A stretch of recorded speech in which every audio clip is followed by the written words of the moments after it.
นะมังกรนะครับคำว่าด้วยมังกรมือหาหลักเอานะมือเดียวนี่ผู้เลือก้นทบเพี้ยวเนาะเฮือนกุนเฮือนปังเอาก้นหลักก้มเหลืองนะมือเดียวนี่มึงยังเหลือนี่ก้นหลักเขาเหลืองนะมันมีกองวงจรไฟลับนะไฟลับไฟบอดมันมีกองวงจรก้นหลักก็ทวนเขาว่านี่นะก้นหลักก็มันแจ้งว่าเพื่อนมันกุนปังลงก่ามันมีไผมาหางนั่นน่ะเนาะอันกันก้นหลักเนาะอันกันเอาข้าวย่ำดีมือชอกมือเตามังกรไรเสียงมังกรไรข้ามกันนั่นเขาว่านี่นะที่ตั้งเวียงเดือนี่ค่ะนะออกข่าวมีข่าวมาแท้เนาะยันเปอร์เซ็นต์อะไรตรงว่ากำไรเนี่ยเลยเสมันมีปัญหาหมอกกันหน้ายาวในปางตึกในซ้ำไปกึดเนาะตั้งตึก10 ตึกเที่ยงอยู่ในได้อันนั้นได้มีหนองแหลงได้ริมดีในจัดจึงลุงผ้าเขาเมืองอะไรสิเมืองเนาะจังเฮ็ด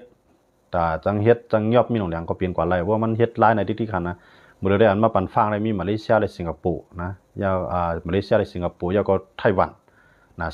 สามเมืองในมาฟังสติมีหนองแหลงว่าให้อย่าไปให้10 ตึกเที่ยงให้กึดกำเหลียวนั่นขนาดเนาะให้กึดกำเหลียว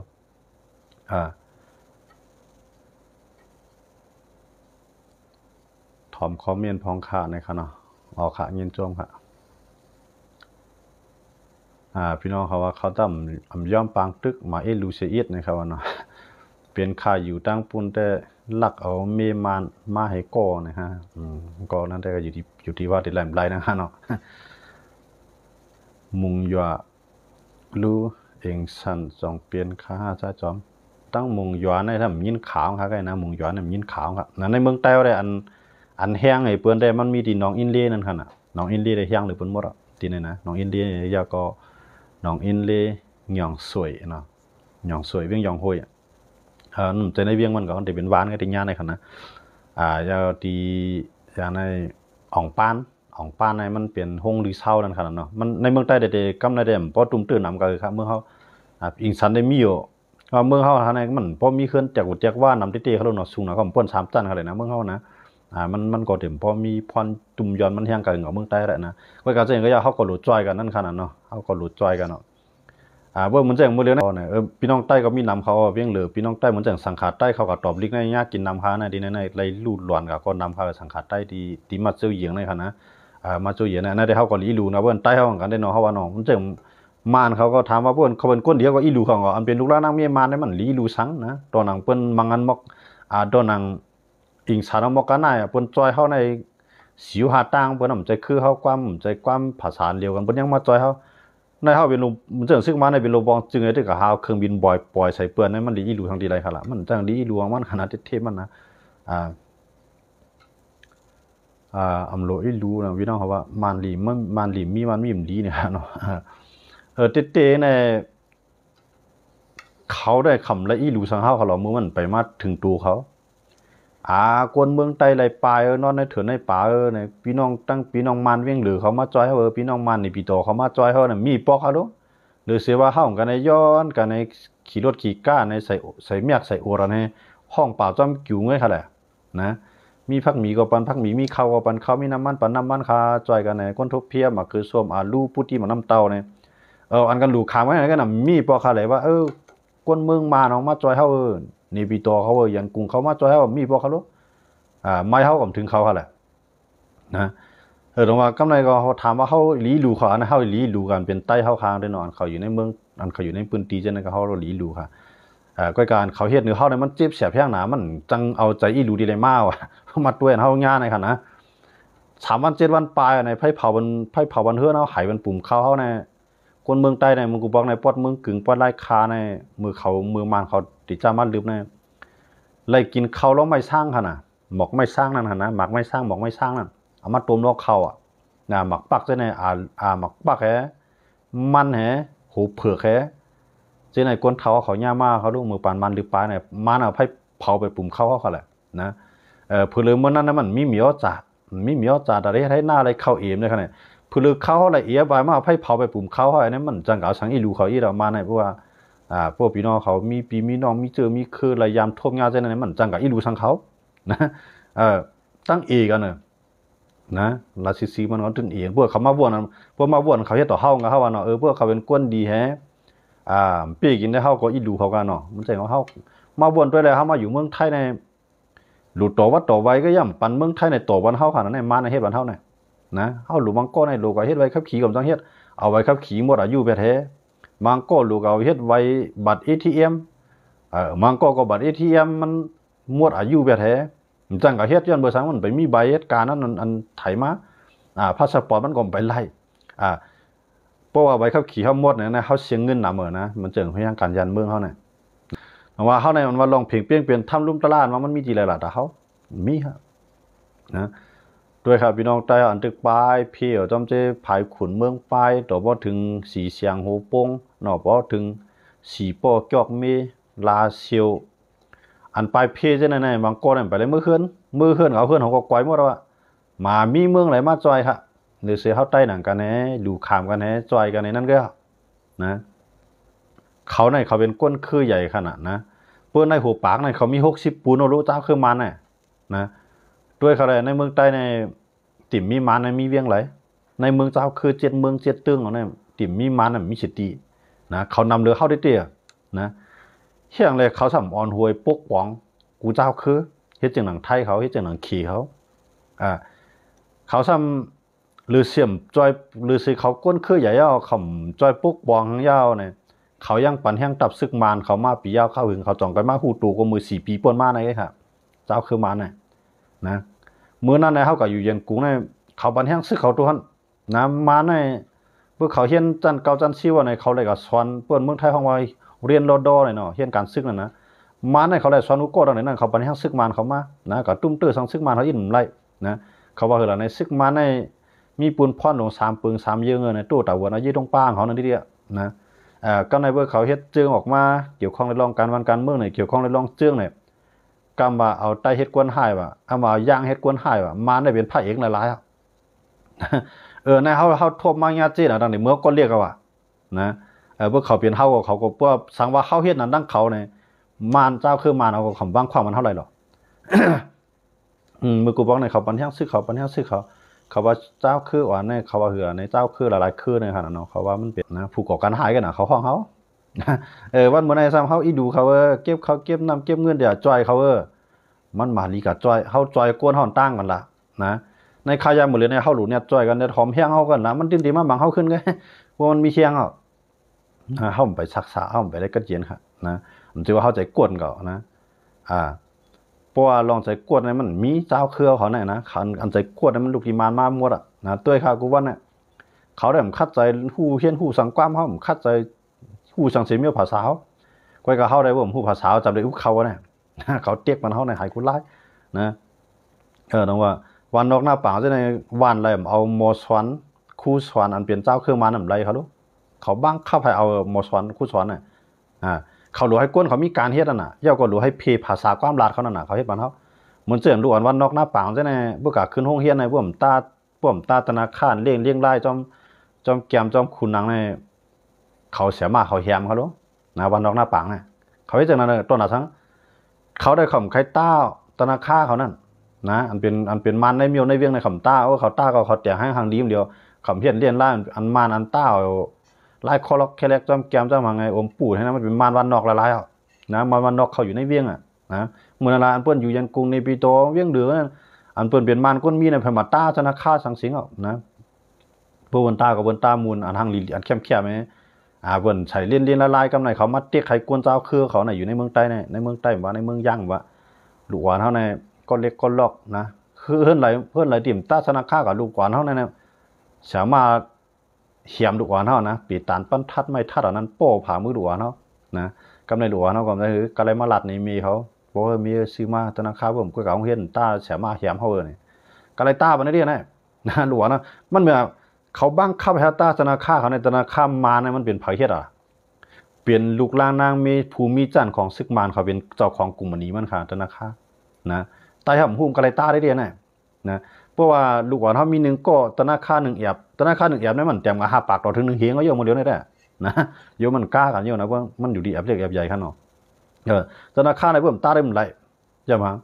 ย้อนเบิ่ธนาคารเขาก็เฮ็ดออกมานะปดไตมีลูกกองก็ธนาคาร1แอบบ่มี2ก็2แอบว่า1เหลือในวันเซ็งเรือนแอบก็เหมือนต้องว่าเฮาเงินเนี่ยกับปันเขาได้เดียวเอาเงินเนี่ยซื้อหมากกองมาปีกินเฮาได้เดียวนะต้องว่าด้วยเขาเลยวันน้องหน้าปางเฮาในมือกูปองน่ะมีหลวนตาธนาคารหมดเลยในผมตามไหลนะลูกก่อนก้นใจก็ไฮต้าตวนก้นยิ่งก็ไฮต้า หรือสิตาธนาคารพี่น้องเขาว่าฮกเคียงกันว่าวนด้วยครับลูกธนาคารอย่าฮกเคียงปุ่นหลวงเนาะมี10กองเนาะอะไรก็60,000เนาะนะ1วันถ้ามีหัวปากมันนะเพื่อปากเอาอะไรกับ600,000เนาะต่อเดือนวนด้วยครับลูกเขาได้หมูสังเขาว่าเขาตาเป็นใจตาก็ตาตีๆเนี่ยเขาเงินเอากับจอยกามากองมันนะคนเมืองเขาขนาดไหนหูสังนะก้นใจก็ได้ใส่สินดงเขียวก้นยิ่งก็ได้ใส่สินดงเขียวในสินดงเขียวพยัดออกก็เป็นห้องการห้องงานนะผมกับซิดีมานเขามีพยัดนะอันใต้เขามาหาเลยขายในกาตัวนึงเขาซิดีมานมากเลยผมจึงเขาเยี่ยมกุ้ยเขาซื้อมาดีเบิ้ลแถมที่เขาได้เลยปันแห้งใต้เขาเบอร์ซื้อโคตรใต้มาใส่จุ่มในก็ใต้เขาเลยขายจุ่มว่ามีเงินเอาด้วยผมได้ขนาดอันในโคตรใต้เนี่ยมันใส่ในห้องเฮียนไหนนะได้เลยใส่ลงกีก้นยิ่งก็ได้ใส่ชิ้นก้นใจได้เลยใส่ชิ้นเขาเฮียนเนี่ยเขาวางเพียนมันเขากำในเรือน้ำก้าในเพื่อใส่ชิ้นในเพื่อใส่ซอกดินจุ่มกับเรียบนะใส่ซอกดินอวดกลมเรียบ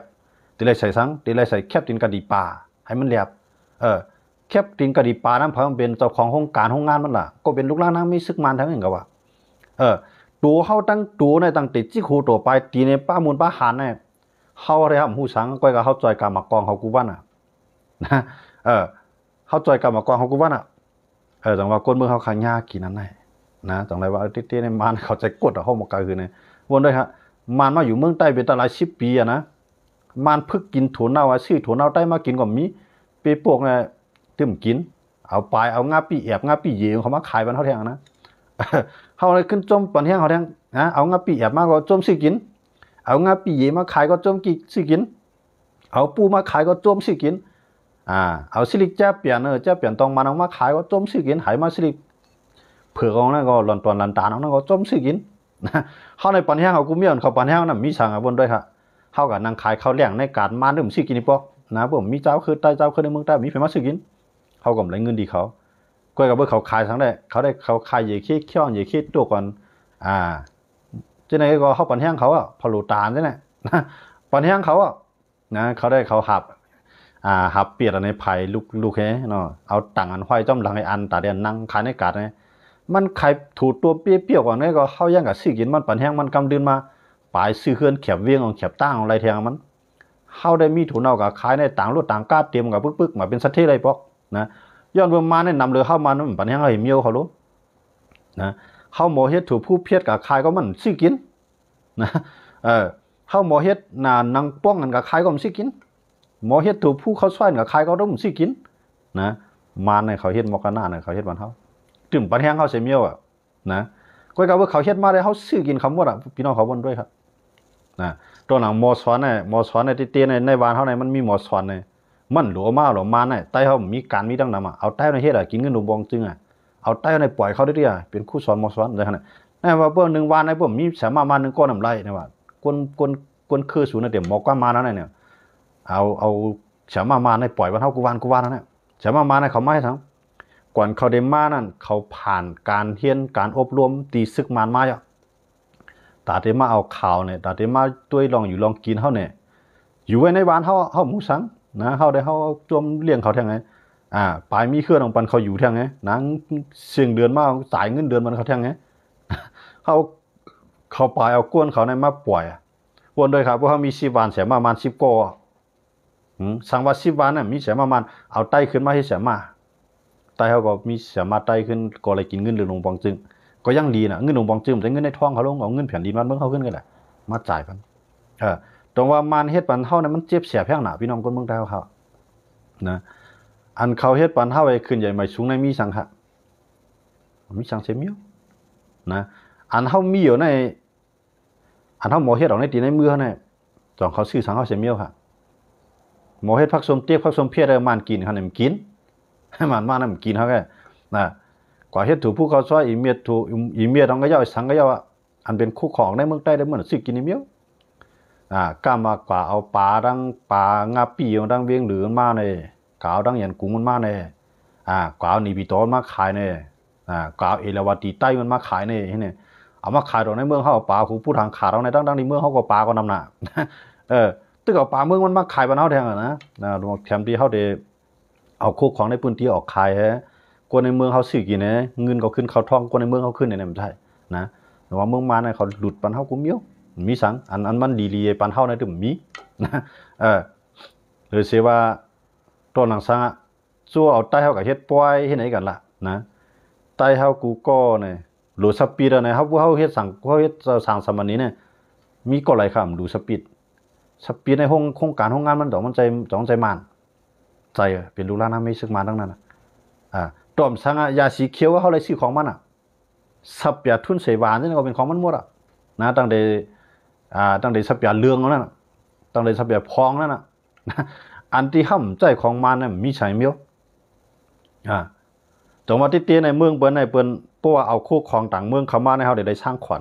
นะเขาเอาภาษีน้ำเข้าเนี่ยเอามาขายในเมืองเขาเนี่ยเขาได้สร้างขวัญเป็นเมืองเขาที่ตีมันใจเขาบ่ได้สร้างขวัญมันเขาเที่ยงนั่นแหละว่ากุมเมียวเนี่ยเขาได้เขาปันแห้งเขาหมดอันเขาปันแห้งเขาได้มีช้างมานมาอยู่ในเมืองใต้ในเขาตั้ง30-40 ปีเนาะ50 ปีเนี่ยมานคัดใจสอนดิกใต้ในต้องมีปอกมานคัดใจรัดกว้างใต้เนี่ยมีปอกนะพวกเขาหมอเขาอยากก็เดี๋ยวเขาได้เลยเฮียนดีเขาได้เดียวเขาหมอลาเราก็เลยพึกลาได้เดียวเขาได้หมอเขาดื่มย่อมลาความเขาเนี่ยย่อมลาเขาดื่มปันแห้งเขาน่ะเขาดื่มปันแห้งเตี้ยมันไหนสังว่าเขาปันแห้งกันเนาะเพราะสังว่าเขาปันแห้งเขาในคนเมืองเขาได้มีเงินเนาะคนเมืองเขาได้มีน้ำกัดนะด้วยครับเพราะว่ากว่าอันเป็นตัวเตี้ยนเมืองโฮมตุ่มว่าโลเฮ็ดอันนั้นไล่ขึ้นใหญ่นั่นแหละมันตื่นออกมันใส่ละลายตื่นออกมันใส่ละลายกันในเพราะว่าลูกกากองกามม่อนกันนกกาตัวนี่เนี่ยเอาเข้าเอาคู่ของใต้เข้าในกันหนีเบื่อนะก็ไม่เอาตั้งหางรีว่าได้เอาเข้าเนี่ยหนีเบื่อนะก็ไม่นะเอาเป็นเอาหนังคือเครือปุ่นลองเข้าได้หายอันนี้เป็นพิงทุ่งเมืองมานเข้าเนี่ยปลายเอาคู่ของเข้าในกันหนีทางตอมสังเรืองเขียวเหลืองยังมาหิมเทียงมันเนี่ยนะตอมเรืองเขียวเหลืองก็ยังมาหิมเขาเทียงสุดจะวนด้วยค่ะเปล่าเรือนในกลางมาเอาเหลาตอกกันเท่าไอ้ตัวหามันเฮ็ดมันเขามีสังครับอันมันปั่นแห้งเขามีสังนะใต้หมอเฮ็ดซื้อผ้าซื้อคู่หมอเย็บหมอโต้ซื้อโต้ขู่กวนเนี่ยจ่องมันตอนซื้อบอกซื้อคู่วันใต้เขาน่ะผมซื้อมันเฮ็ดหลงกีออกมาได้อยู่เดียมเวียงหรือยันกรุงนิปิโตมันออกมาจู้เขาเนี่ยจวมเสื้อนะจวมซื้อจวมปั่นแห้งว่าคือมันง่ายเนี่ยผู้หลวงนำก็ไล่กวนปอดง่ายเนี่ยจวมใส่หลงกีกวนใต้เขามันจะอย่างกวนหลงใต้เขาใช่ไหมนะปุ่มถือทาใช่ไหมพึกใส่หลงกีกวนใต้ก็ง่ายเขารู้ใช่กันเนี่ยกวนใต้ก็จังหยาบสังเต้มันนะเพราะเขาใส่กวนใต้ผืนก็เข้ากับซื้อมาเฮียงเนี่ย10,000เนี่ย50,000เนี่ยแสนก็จะเอาเงินเนี่ยกับเขาในท้องใต้เขารู้ใต้มีเงินมาเนี่ยใต้เฮ็ดเฮือนของขึ้นใหญ่ก็เป็นเฮือนใต้กันน่ะขึ้นใหญ่ใต้มีเงินมาใต้ส่งลูกหลานกับเชี่ยนกับสอนลูกหลานมีปัญญาก็เป็นใต้ขึ้นกันน่ะอันนี้เพราะว่าวันกันพึกนุ่งหลงกีไว้ได้เสี่ยงมานเขาได้มาตั้งโรงงานหลงกีในเมืองใต้2-3โครงการโรงงานก็เอากวนเครื่องมานเขามาให้ลูกน้องลูกจ้างให้นำนั้นก็ขึ้นมาใต้ไว้ลูกน้องลูกจ้างให้เขาก็ซื้อเพื่อซื้อหรือเพื่อซื้อหลงกีนั่นแหละตื่นแต่ละซื้อปลาแคบดินกะดีปลาแคบดินปอดผู้มันก็เดียวนะเพราะว่าซื้อหลงกีก็ซื้อดอกดินจุ่มมาใส่น้ำเลี้ยบเขาแหละนะเจ้าในกำในพี่น้องใต้เขาคนใต้เขาสังวัดใต้เขาขนาดมีหลาย10 ล้านก็อย่าอ่อนกันใส่หลงกีไปได้กูก็ในมันนั่นเป็นสถิติบ่เขาล่ะนะหลงกีเนี่ยหลงมีอย่างตีส่วนหนึ่งก้อยหลงมี2พื้นนั่นแหละหลงลายคำลายไหนหลงลายมือมันหลงลายมาอันหลงลายชักมาอันหลงลายร้อยมาอันตึกตากไว้หลงลอยหลงลายหลงปูดันแท้นะมีหลงเกียวเนี่ยเมื่อหลงเกียวมาใส่โคใต้มาสู้กับเรียบรู้นะตีอะไรก็ซื้อมาเอาลายโคลกคลักมาใส่จ้อมาให้เรียบกันพี่น้องเขาว่าไผ่ใจนุ่งเลยครับไผ่ใจเขานุ่งเขาเงือก็เลยเขาก็ไผ่ใจหล่อมานว่าอย่าเป็นให้มือหน่วยหลงกินนุ่มอะไรเนี่ยกำขาใครขึ้นตอบทั้งไผ่ใจนุ่งบางข้าวไผ่นุ่งน่ะมันจะใจนุ่งเตี้ยใครเขานุ่งน่ะนะใครตอบมันพี่น้องใต้เยอะอีกนึงไผ่ใจเขานุ่งว่านั่นคือผมใจนุ่งจ้ามเสียใต้ก็ห้ามมีลูกกับห้องเฮียนได้หรอนะมีลูกชายกับห้องเฮียนได้หรอผมนุ่งหลงกีนุ่งโคตรใต้กว่าได้ด้วยว่าเขาปันเหมือนเปื้อนน้ำเดียวนะลูกอ่อนใต้ในเมืองใต้ในมีเป็นล้านก็เยอะหลงกีเนี่ยได้เลยขายในล้านผืนนะเพราะ1 ผืนใน1เฮียงเข้าว่าไหนกันล่ะไล่กับเงินกะเฮือ1เฮียงนั้นมันมีอย่างกับเขาอยู่ในรูแจกมันเองครับไล่เงินกะเฮือครับหลงกีแกนะก็ในเวอร์ใส่ลงกีได้เลยตื้อแซ่บเป็นกะดีป่ามันเจ๋งก็ว่าซื้อชอบกินจุ่มใส่กำไรแล้วไอ้แซ่บกินหมักก้านใต้เอาหมอเฮียนใต้หมอเฮียนชอบกินหมักก้าเขาแหละแต่เขาได้ฮัดใส่นั้นมันเรียบกันรู้เพราะใส่ซื้อโคตรใต้เนี่ยได้เอาใส่แคบกินหมักก้าก็เรียบกันนะจะดินหมักก้านใต้หมอเฮียนเอาข้างกุ้ยเขานั่น ขามมาขามพึ่งน่ะ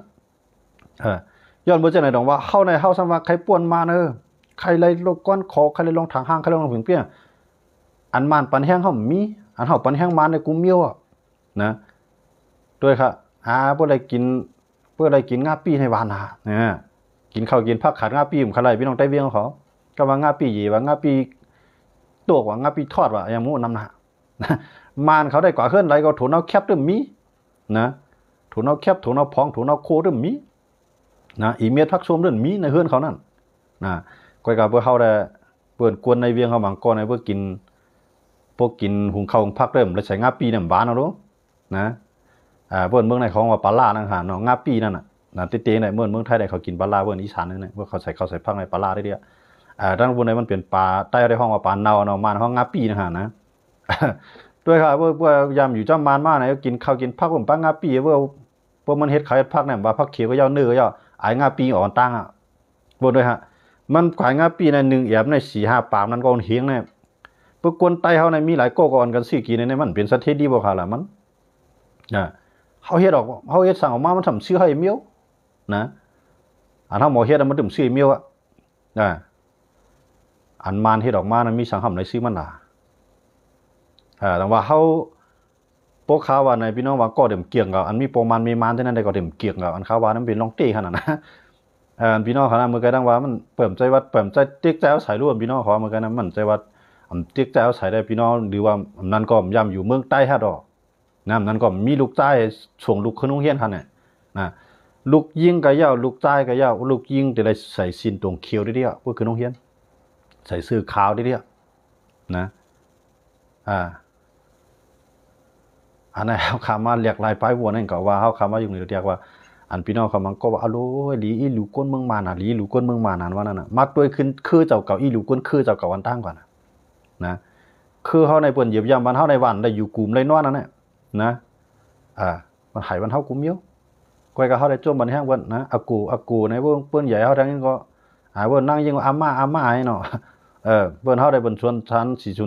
น4ชวน5ถามใต้ถามเนื่อมไรก็ผามือป้าบขึ้นป้าบลงไงนะกำส่วนติ้นงุกกวางไงเขาหายวันเท่าเนี่ยอันนั้นเอาใครผักวันเต้าตั้งเจ็บใจใต้มันลืมง่ายมันลืมง่ายมันจึงภาพพันหน่ำหันห้อยในใต้เขาเนี่ยนะมันลืมง่ายนะเดี๋ยวขาใครมาใครนี่กันได้เขาลองได้เองก็นะด้วยเขาเลยลูกกวนใต้เขาอันใดก็เฮียนจันจอมองเนี่ยโจมหลาดหนำใจในความมันจู่กันเอฟเนี่ยมังกรทำในแค่หนาเพื่อกับอยู่วันนอกเนี่ยเพื่อกับอะไรเฮ็ดในช้อนมาจันจอมมาเพื่อเขาลูกอ่อนปานเรียนลัดดอกกันในกูก้นเท้าหู้ลองเขาไปก็มาน้องซับดอกกันขึ้นหนึ่งเขาว่าถามด้วยบนลูกก้นดังคือบนจ่องบนเมืองใต้เขาเนี่ยมีคืออะไรเมืองใต้เขาไงปลองก็ยันกรุงนีปิโต้ก็มีน้ำหนักเขามาขึ้นเฮือนเขาในเขาตับความปลองเขาไว้ปอโอในหมอกอันหมอกก้ามาในหายาบอันหมอกก้ามาในน้ำหนักเขามาขึ้นเฮือนเขาในเขาความปอโอเขาลัดดอกเนี่ยใต้ในขึ้นเอาก้ามันลัดดอกกันนะผู้อยู่ในเมืองไทยขึ้นเอาความไทยลัดดอกกันนั่นแหละจังว่าคืดใต้นะมันหายในมันสิความกระบวนเฮ็ดเอากุ้ยกับเฮาเฮ็ดปันเฮาเฮ็ดเอาหั่งเฮากำนำก่อนจังได้นะอันนี้เฮาใครฝากมันจะคืดใต้เฮาหาเฮาว่าเนาะมันจังมื้อเดียวในเงาลายวันเมืองเฮาหังสิ่งที่นั่นนี่ตัวเขารู้มาในเบิ่เขาก็อยู่ที่แล้วในเขาเลือกเอาตีแคมๆนั่นอยู่อมเดียวจังเมืองใต้เฮาอยู่ในเวียงมีสวนแคบเวียงจังได๋มาในยืดเอาเป็นที่ดินตับไปเรื่อยๆนะมีให้มีหน้าแคบเวียงจังได๋มาในขึ้นมักมันเป็นที่ดินมาเนี่ยตัวเขาได้เขาขีมเฮาบอกกันนั่นเข้าไปหู้ตูแท่งกันนะเข้าไปหู้ตูแท่งจังว่าเขาว่าอันสังว่ามานปันแห้งไตเนี่ยนะในเวียงในมานในนำหนาอันมานกว่าซื้อโคไตมาใส่ในจังมีครับกว่าซื้อถุงไตมาปลาเหรียญเอาจอมกิ่งว่ามันเฮ็ดนะไตเอาได้ประมาณมาขายในกลุ่มไรซื้อนะมันมาขายอะไรก็มันสังว่าห่ำปันแห้งมันมาอยู่เมืองเฮากล้าขายอะไรห่ำซื้อของมันปันแห้งมันบ่ได้ถึงมันหาบโคหาบเลี้ยงเมื่ออยู่ในปีตัวนู้นว่าทำอะไรก็ยื้อมันก็ปลายก็เหลียวมันนะก้อยกับกวนเมืองใต้เฮามันก็บางเงินในพิษใจมันลองเตี้ยนะมีมาเนาะก็ในมาขายเปรี้ยวก่อนก็กำเลื่อนมาในเป็นเจ้าของเสียงล่าน้องปืดโดยหิมผังตั้งมูจ้าในขายสปินเฉยๆมาขายรถเครื่องเฉยๆมาขายทูขายก้าเฮ็ดมานะมูจ้าเนี่ยขายเปรี้ยวก่อนเลี้ยงไงน้องใต้นะก็อะไรก็เกี่ยวกินเปรี้ยวถูกตัวมองมันนะงาปีมันเนี่ยนะ พอเฮางับปีก็ดุมสิกินถูตัวงอมหนูสิกินอย่าคิดตกอย่าคิดตามหนูสิกินมันสิของมันนะพวกเต้าเฮ็ดเอาปันแห้งอันไหนเจ้าพวกเป็นของมันได้ดุมสิกินเดี๋ยวอันในเปิ้นเฮาว่าใจใครก้อนขอในเปิ้นหลูลูกตีหัวใจเฮามาหลูเฮ็ดจังมานะมานะมันตึมปันแห้งใต้เฮาก็ตึมปันแห้งมันคู่ของมันตึมชื่อไทยพวกเฮ็ดนั่นแหละมันขายอะไรมันปืดเสียงปืดล้านเลยมันมาอยู่เมืองเฮาในมันมีให้มีนายเฮ็ดนายเลี้ยงต้องห้ามมีเขาไงมันน่ะมีนายตรงมีชวนให้ลูกมีให้ให้ตึงนะก้อยก็มาอยู่เป็นสัตว์เทอะไรมาอยู่ในเวียงไหนมาขายเขาคักเขาปีกันนะมันก็นะเอาก๊อกสีน้ำก๊อกนูสีน้ำก๊อกน้ำนมไหมมาตวงให้ขายกำก๊อก2ก๊อกกำ2 3ก๊อกก็ยังตึกกับเจ้าบันแห้งมันแทงนะต้องดีอันเป็นเจ้าของโคกตำเข้าว่าเป็นใต้ของหลายๆมากับปันแห้งกันมันกับสีบดีเลยมาล่ะเนี่ยมันกับสีบโคกตำเข้าใต้มากเองเหรอเอามาขายในกลางกาดใต้เฮาจ้อมกับซื้อมันแทงก็ในวนมาในการขายหลีเมื่อไอ้ลูกนะในเมืองใต้เขาในใต้เขาในปันแห้งเขาหนาเนี่ยมือจางอะไรมันมามีเหรอใส่มาเอาลูกมาปลาแทงลูกมามีอะไรมาอะไรมีใต้แทงก็ในเกิดลูกมาพีแทงโปมีตายเอาลุงเอาขึ้นเวียนมานะครับนั่นนะอันนั้นเขาในมาอยู่เมืองเขาในก็อยู่ในอย่างกรุงในอยู่ยาวไปเขานะย้อนว่ามีตือใครล็อกนะมีดีหากินมาถึงปันแห้งเขานะกับขายสังกอมอ่องนะหรือสิว่าขึ้น10 โคมันขึ้นขายมันขึ้นเนี่ยว่าโคตรแต่ขายได้ผมขายอ่องอ่ะขาดแล้วอ่ะนะหลังว่ามันมาอยู่เมืองเขาในของเขาพึกเฮ็ดจอมหนังพิงเงพิงทุ่งมันเฮ็ดดีอันไรกินไรนุ่งในปันแห้งมันดีแปลว่าสามมาในมาขายเตี้ยนหอมบันใต้เป็นสัตว์ที่อะไรนะของใต้ก็จุดเตี้ยนหอมหมดแล้วนะมันมาขายเตี้ยนขายมันในเป็นเจ้าของเตี้ยนขายก็มาในเป็นสัตว์ที่ยอดมันแทงนะมือเรียได้แค่นี้ใต้หมอเฮ็ดก่อนมือเรียได้นะใต้ก็หมอเฮ็ดเตี้ยนไข่หมอเฮ็ดเตี้ยนหอมมากก่อนแค่นี้นะมันก็บอกได้เหมือนใจแหละอันนี้ก็เป็นมันหมดนะคุกของมันมา10 มันมาเป็นเจ้าของเฮียงเล่นมาในมาขายกาได้เป็นสัตว์ที่อะไรล่ะเนี่ยก็เขามาในใต้ไผ่นำเรือไผ่ล่ะในเวียงในใต้นำเรือนะเฮียงเล่นมามันอยู่ไรใต้อยู่ไรนะมาในพวกใต้ในพวกอยู่ในพวกอยู่วันนอกไอ้ปลายมันอยู่ในเพียงเลยเนาะหืมหน้าอะไรขึ้นไปมันอยู่วันนอกขึ้นนะวะอะไรก็พักก็อะไรสิกินกูตาเขาโดนะพวกเขามีกับขายบนน้ำซื้อเขากำในพวกบนมาขายอะไรเขาห้อมหลุดเลี้ยงซื้อเบอร์น่ะนะลองว่าใต้แต่อันห้อมหมอเฮ็ดมีผ่องหวานเนี่ยนะเตะมันน่ะคือก็มันหมอออกตั้งบอกกิ่วในคือในตั้งสีป้อในใต้ในหมอเฮ็ดคือทั้งหมดนะคือก็หมอเฮ็ดน้ำมันก็หมอเฮ็ดนะมีผ่องหวานในหมอเฮ็ดเนี่ยนะยาก็ยาใช่ไหมหมอเฮ็ดใช่ไหมได้เขาหลุดซื้อว่าเจ้านั่นเนี่ยเขาปั่นแห้งเขาเป็นมดมันจะเขาว่านั่นน่ะธนาคารในเป็นป้ายมามีโรงพยาบาลเตี้ยใต้ในหมดเลยในเกี่ยวกับธนาคารด้วยเขาอะไรเฮ็ดสั่งร่องป้าอะไรดิ่มต่างธนาคารในมาพันคอเขาละนะสั่งร่องเมืองใต้เนี่ยดิ่มต่างธนาคารเนี่ยต่างกูก็เยอะเหมือนกันสั่งร่องเขามีปากป้าก็ธนาคารในปากแอบว่ามันขายขาเราดีช่วงนั้นก็ในมาเฮ็ดวีนขายกันในมีสั่งร่องป้าอะไรขลามยิบวีนะได้ไรซื้อวีมันแท้น่ะสั่งใต้เอาเฮ็ดใต้เอาขึ้นซื้อใต้เอาเนี่ยไล่ตกตีไผค่ะตกตีใต้เอาขาขึ้นค่ะตรงว่าใต้เขาเนี่ยลูกเพื่อนเบิ่นว่าเนี่ยมันตั้งแต่ลูกเพื่อนตีใจเลยป้ายวัวนะเฮาที่มันเปิ้นของใต้ปันแห้งกันนะเปิ้นของเปิ้นมาขายเนี่ยเนาะอย่ารอดแล้วแหละอ่ำซื้อเขาก็ตายว่านั่นได้ว่ามันดึกรอดอะไรได้โดซื้อนะเพื่อขายอะไรของมือก็เร็วครับมันใจเอาหมดเลยนะมาในหมอขายปูเจี้ยมในใต้ในผู้อมปูไปได้ทั้งเมืองในหมดเลยเนี่ยเมืองใต้ในก้นอมปูในหายาว่าปลาดังหมุนจ้างเอาหมดเลยว่าอมปูในเขียนจอมสังการเขาออนไลน์ในเรียนนะสังขาใต้เขาก็หมดเลยใช่ไหมปูในไผ่ออนเฮ็ดในมือกูปอกได้ก้นเท้าก็กินบ้างก่อนกินในเขากินเอาคำกับชื่อไผ่ได้มือปูใต้เด้นะกำลังเลยปูมานมาได้มาใส่ยังก็มาใส่อันเจียมอันหวานอันหอมมันพึ่งบ่ตอมาในหมอเฮ็ดนะเขาก็มังจับปูนะหินปูเนี่ยมันกินอยู่แล้วนะยูรู้ลูกเดี๋ยววันนอกเรียนเขามาในเวียงนะกันในเบื้องปล่อยวันนอกก็มาเมื่อขายถึงวันนอกวันแทงนะปูเนี่ยปูเนี่ยก็เนี่ยเป็นสัตว์เทียนมาเนี่ยนะวนได้เขาลูก1 หยาเนี่ยก็คือ5 ปาก5 เฮียงหมดแล้วนะครับผมย้ำซื้อกินในปองก็นึกปู1 หยาในปดจับก้าวในเพราะว่ามันปูหยา1 เฮียงแน่นอนนึกว่ามันเสียง5 หยาวันเนาะเสียงวัน4 5 เฮียงกับปูไงนะวนได้ครับเพราะ4 5 เฮียงในมีก้นในปากก็มาซื้อมันเนาะวันมันอะไรกับก็คือมันหลุออกวันยานเมืองสามมาอยู่เมืองใต้ก็มีสัตว์ที่เป็นสัตว์ที่ย้อนใต้นะ อันนั้นน่ะเพิ่นได้เพิ่นเอาออกไปเพิ่นอยู่เมืองใต้ไรนะย้อนบ่ช้าน่ะ